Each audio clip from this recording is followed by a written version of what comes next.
Dimanche 18 août 2024, 20e dimanche du temps ordinaire de l'année liturgique B. Nous méditons les textes de Jésus-Christ selon Saint Jean au chapitre 6, les versets 51 à 58.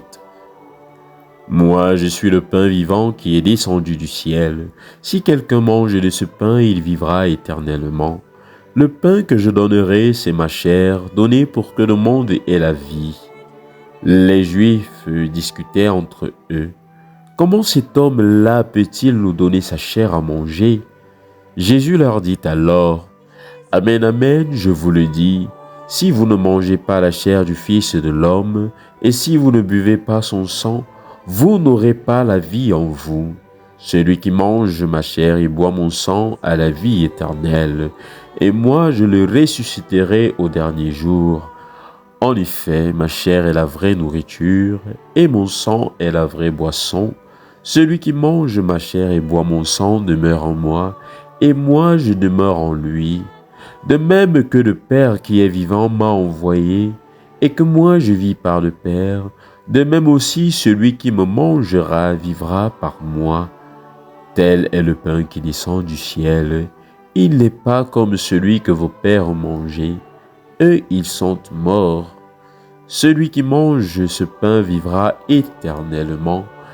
Acclamons la parole de Dieu. Aujourd'hui, nous continuons la lecture du discours sur le pain de vie qui nous tient à cœur ces temps-ci. Moi, je suis le pain vivant qui est descendu du ciel. Jean 6, verset 51.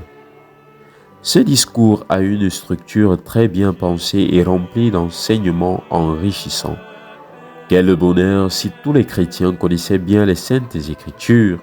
Nous nous retrouverions face au mystère de Dieu, telle une vraie nourriture pour nos âmes qui sont souvent endormies et affamées d'éternité. Elle est magnifique, cette parole vivante, la seule écriture capable de changer les cœurs. Jésus, qui est le chemin, la vérité et la vie, nous parle pour nous dire qu'il est le pain de vie. Et le pain de vie, comme nous le savions bien, est fait pour être mangé. Mais afin de le manger, nous devons avoir faim.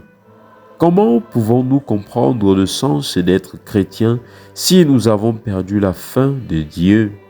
Faim de le connaître, faim de le traiter en ami, faim de le faire connaître à ceux qui ne le connaissent pas encore, faim de le partager comme on partage le pain à table.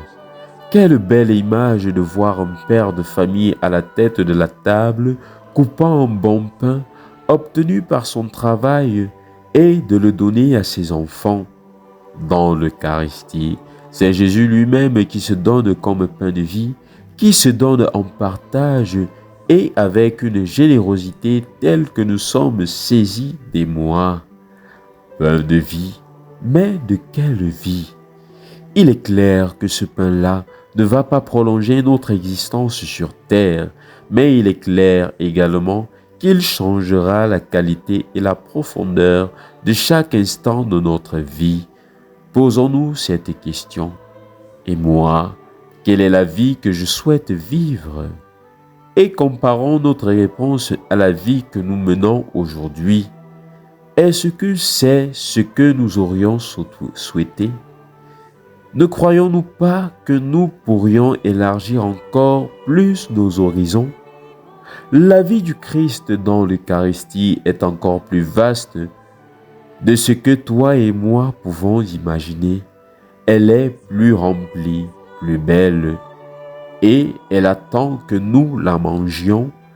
Elle attend à la porte de notre cœur, patiente et ardente comme seul celui qui s'est aimé peut le faire. Et après cette nourriture, la vie est éternelle. Si quelqu'un mange de ce pain, il vivra éternellement. Jean 6, verset 58. Que pouvons-nous souhaiter de plus? Que le Seigneur nous bénisse, qu'il nous garde de tout mal et nous conduise à la vie éternelle. Amen.